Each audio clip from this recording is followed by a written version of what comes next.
there was that.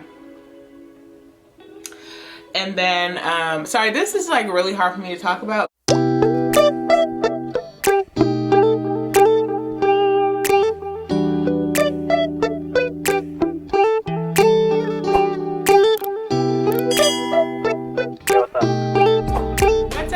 It's your girl Queida here, back with another video. If you guys are new to the channel, please make sure you guys go ahead and subscribe so you can become a real babe. And if you are existing, thanks so much for coming back to watch. I truly appreciate everybody who watches my videos. So, y'all, we gotta do a couple of catch up, okay, and like housekeeping things, and then we will get into today's video. Today's video is a Queida Chronicle video, and you already know this is a story time about a guy that I dated and what I learned from it, okay? This one specifically is going to be about my ex, and the rest of them that I've ever told were not my ex. They were just like little situationships. This one was literally the first and only boyfriend I ever had, so I'm definitely gonna just give a brief rundown synopsis of that and what I learned from it and how I was able to heal through that journey. So yeah, stay tuned if you want to know more. So first off, let's talk about the hair. It's like a week old, but mind your business. Shout out to Styles by the Streets. Follow her on Instagram and get your hair braided, babes, because you know. Also, where have I been? Okay, so I feel like every couple of months I like get on YouTube and I talk about like, oh my god, like I haven't been recording, like what have I been doing? I'm gonna be honest with you guys, like I battle with depression and anxiety, which I think most of us do. And honestly, sometimes when I'm about to record a video, I just feel like so sick and sad. And I don't know why if sad is the word I want to use, but I feel like so sick, like my stomach is hurting. And I think it's really just fear, and I'm just scared, and I'd rather just go lay down. I'm the queen of going to go lay my ass down. But I feel like I'm ready and it's my time. You guys will see more content to come. 2022, we gotta keep on pushing, we gotta keep on moving, we gotta get it, because you know, I want to put my content out there for you guys. And I feel like I've made it to 1,000 subscribers, but I really feel like I could be more if I just go ahead and put this content out. So yeah, you guys will see videos from me. So yeah, let's just hop into the video. Okay, so I'm not gonna give the whole story because I was with this person for 6 years. Like I said, they were my first and only boyfriend that I've ever had. Not saying that that's the only person I've ever been with, but like serious relationship, that was the only person, right? So honestly, it took me a long time to make a video about this person because honestly, like that relationship put me through a lot of different things, mentally, emotionally, physically, you know what I mean? I just never wanted to talk about it, but I feel like it's important during my healing journey that I talk about the things that I've been through, so I can share it with you guys if you guys are going through it, or if you guys are in this situation, you guys can kind of know that there's people that have gotten through it and gotten out of domestic violence or abusive relationships or controlling relationships. There are people that have survived it, i.e. myself. But yeah, like I'm not scared. Like I want to share my story because I really think that it's important for people to know that you can get out of any situation that you want. You know, build that relationship with God and find the courage and the strength, and don't be scared. You know what I mean? I think that's one of the big things. So once again, I just want everybody to know that I'm not bashing anybody. I'm not talking bad about anybody. This story is from my perception, how I feel that my relationship went. And yeah, so let's just hop into it. Okay, so I met my ex on Facebook when I was like 15 years old, 15, 16 years old, I remember. And I don't even remember being his friend on Facebook. I'm gonna be completely honest, but you guys remember that Truth Is on Facebook, like 2010 joint. So I was like, I said like this for Truth Is, and he liked it, and I was like, Truth Is, I don't know you, but you're cute. After that, we just started really talking. We talked on the phone, and I don't know, it was just like history from there, right? Like, talked on the phone every night. We were inseparable. And it's weird because like he went to a school, like where I lived is like a school district, so it's like pretty much know everybody in the school district. If if you've always went to a school in that school district, like regardless if people go to other high schools or whatever, like you guys still know each other, you feel me? I don't know if other places are like that too, but yeah. Literally, he was friends with people that I went to elementary school and middle school with. I was like, oh, bet. So I didn't feel uncomfortable meeting him. We met, and I don't know, like I said, it just hit off from there. I will say we were teenagers, so for one, like, I grew up in a very, like, sheltered household. I want to say that. And a lot of people are like, how did you end up with somebody that was, what's the word I'm going to use? I don't want to use anything too rash, but dysfunctional, right? How do you get in a relationship with somebody dysfunctional? And honestly, like, it's like, because I've never been around dysfunctional, I was being non-judgmental, and I really didn't know, I didn't have my full clear vision on of like what I was getting into. I was 16 years old. thought I was in love, like, oh my God, you know, like, so honestly, like, the little signs that I would pick up on now, I didn't pick up back then because I don't know, it just wasn't shown to me. And I think even as a child, because I'd never seen anything or experienced anything like that, I really didn't think that would happen, because like my household and environment was so like calm. Like the men in my family are super calm. Like the women are the ones that are crazy, but it's like a normal crazy. It's like my wife is crazy, not like literally psycho, you know? I started to notice like the controlling behaviors after like the first 6 months of our relationship. And again, we're like 16, you guys turning 17. So it's like, everything started off perfect. Like he was literally the most perfect, you know what I mean? He was like so sweet, so charming, so charismatic, so chivalristic, all those things. And out of nowhere, like, I always feel like God gives us signs, you know what I mean? Regardless if we pick up on them or not, like God provides us signs and like different things. And I feel like, when I was 16 turning 17, we had only been together for a month, and he was moving to another state. And so I was like super bummed. I'm like, dang, I just got in a relationship with this boy and he's already moving, you know what I mean? But of course, like we were in love, like we stayed together and we had a long distance relationship. So I remember one time I took the bus, like this is a red flag I thought of. I took the bus to like the little area like that my friends and that he lived.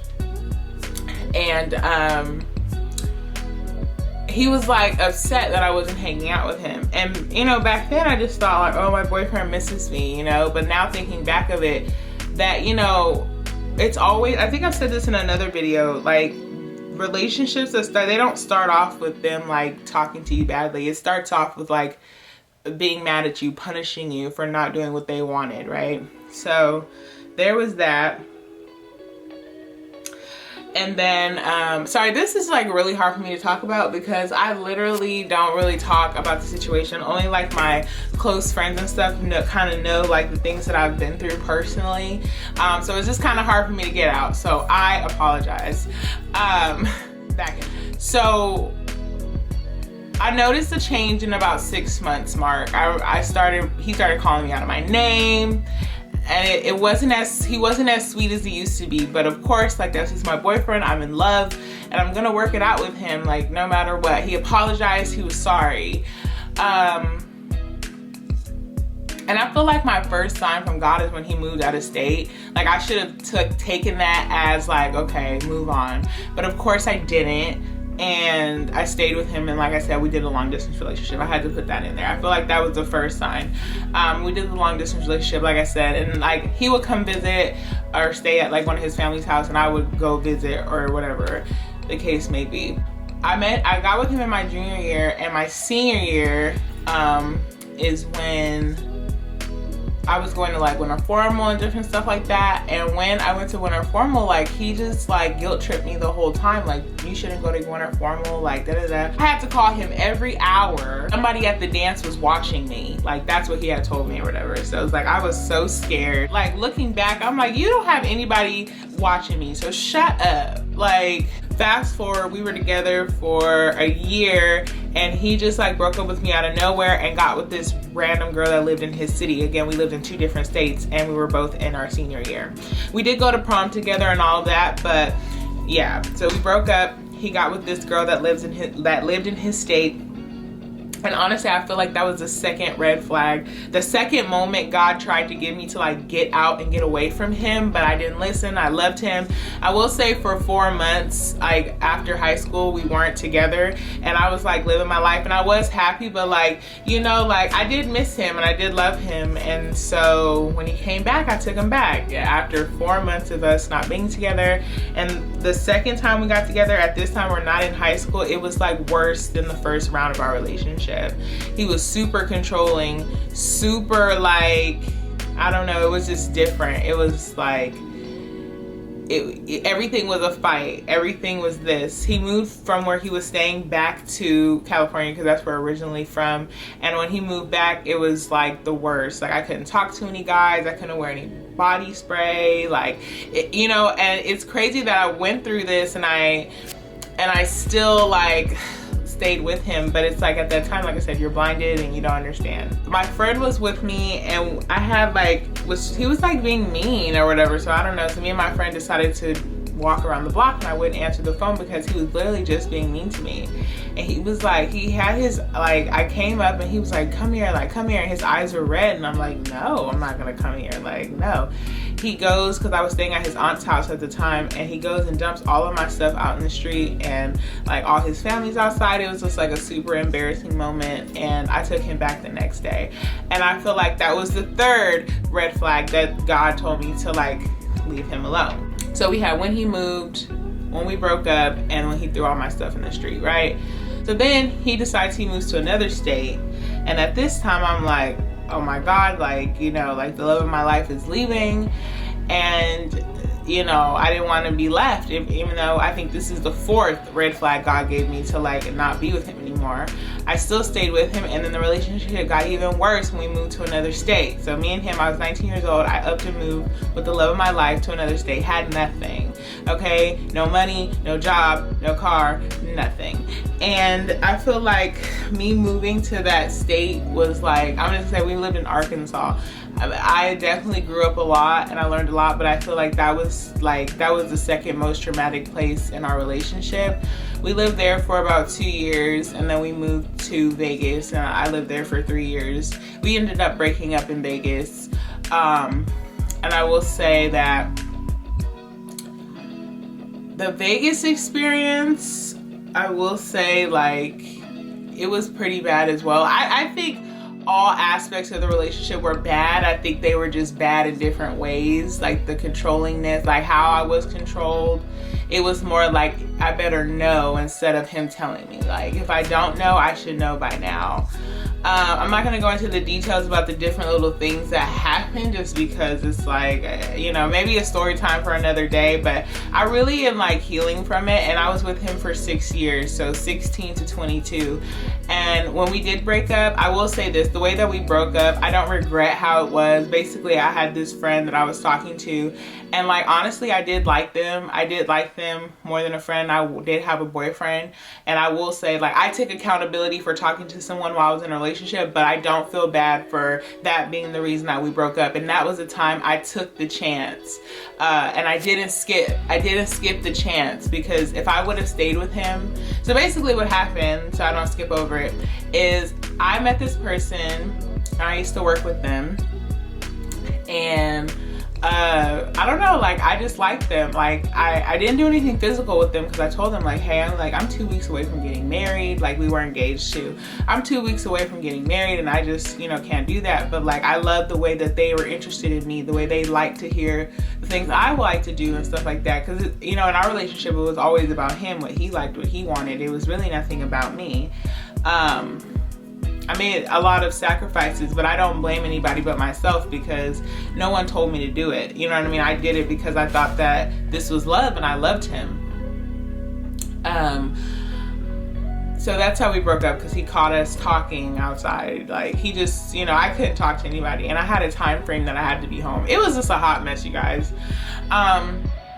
So we broke up and we finally stopped talking. We broke up in 2017, but like we stopped talking in 2018, and he's moved on or whatever, and that's so great for him. And honestly, I will say that like I kind of just skipped through that story just because, like I said, it's one of those things that like I'm not trying to move on from it, but I definitely want to heal from it and close that book and like move on, like heal on.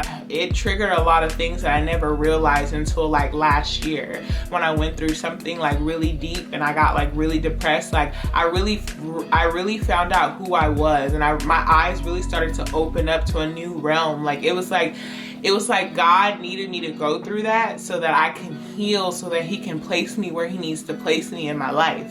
You know what I'm saying? And honestly, like we broke up in 2017, and I'm just now healing from the trauma of that relationship. And you know, we were 16 when we got together, and there's a lot of different factors of why he acted the way he acted. But you know, at the end of the day, like, you know, it makes it easier for me to forgive him for myself because I understand why he did what he did. Like, you know, we have to always remember there's always a reason behind something. The why behind the what makes it easier for you to understand. It doesn't make the actions okay, but it makes it easier for you to understand. But that doesn't mean you have to stay with it. And whenever you have a chance to break away and you're in a domestic violence situation and you feel that moment when it's like you're safe to step away, you know, I feel like we always try to go when it's like not a safe time, but you definitely have to take that chance. If you feel like there's a chance, you need to take it, and you have to move on, because honestly, people that truly love you are never gonna intentionally hurt you mentally or physically. I will say, you know, like, to any young girls in a relationship, don't make everything about them. You know, you are important. You are still your own person. You cannot make your whole life about somebody else, because what happens is you get consumed in their life, right? And then you forget who you are. Like, I feel like for a long time, like, I like lost everything. My sense of style. I feel like I lost my personality. I feel like I lost my confidence. I feel like I lost my voice. I feel like when I say lost my voice, like I feel like me standing up for myself or anything, I lost all of that because I'm so wrapped up in him and trying to keep up with him, like I'm losing myself in him. And like, honestly, for anyone that knows me, like from 2017 and now, I've definitely like a evolved person. That's because I've really worked really hard to get back to the person that I know that I'm supposed to be. I'm supposed to be independent. I'm supposed to be beautiful. I'm supposed to be trendy. I'm supposed to be all these things. Like, you know, I'm supposed to buy myself clothes. I'm supposed to like go on trips. I'm supposed to live my life. I'm supposed to do all these things, and I wasn't doing it because I was so wrapped up in him. I think one good thing that I also will say is like I never had any children by him, thank the Lord. If I would have had kids by him, it would have never ended probably, right? But like, you know, I don't know, like I just didn't have any kids by him. I think that was just God, to be honest with you. And you're gonna leave that there. I think that was just God. But I, you know, for any woman, young girl or woman, I hope this touches you, and I really hope that you understand that you know, you can overcome anything you want. The things I did to help me with my healing journey, I definitely went to therapy.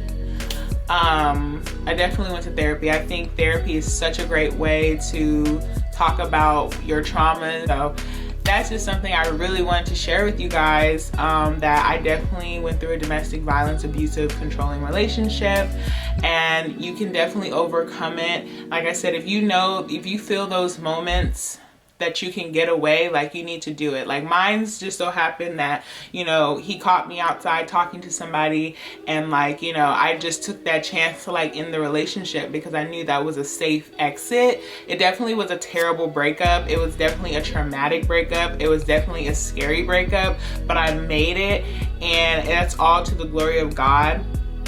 And I have posted this on my Twitter. When you have a close relationship with God, like you literally are able to see clear, and you're able to see through all of it. Like now, I wish somebody would be controlling. I wish somebody would be physically abusive or mentally abusive to me, because guess what, you will no longer have access to me. And that experience has made me super observant. I observe everyone. You know, I for a long time I didn't put this video out because it's like I didn't want any drama or people to see it, but like honestly I don't care. Like, this is my experience and I want to share it because it was something that I feel like needs to be shared, and I feel like everybody needs to know that they deserve more than what they have if they want more. You know what I'm saying? So yeah, I hope you guys enjoyed this video. Please go ahead and give it a thumbs up and subscribe again if you're not already a real babe. You will get the bangers, period.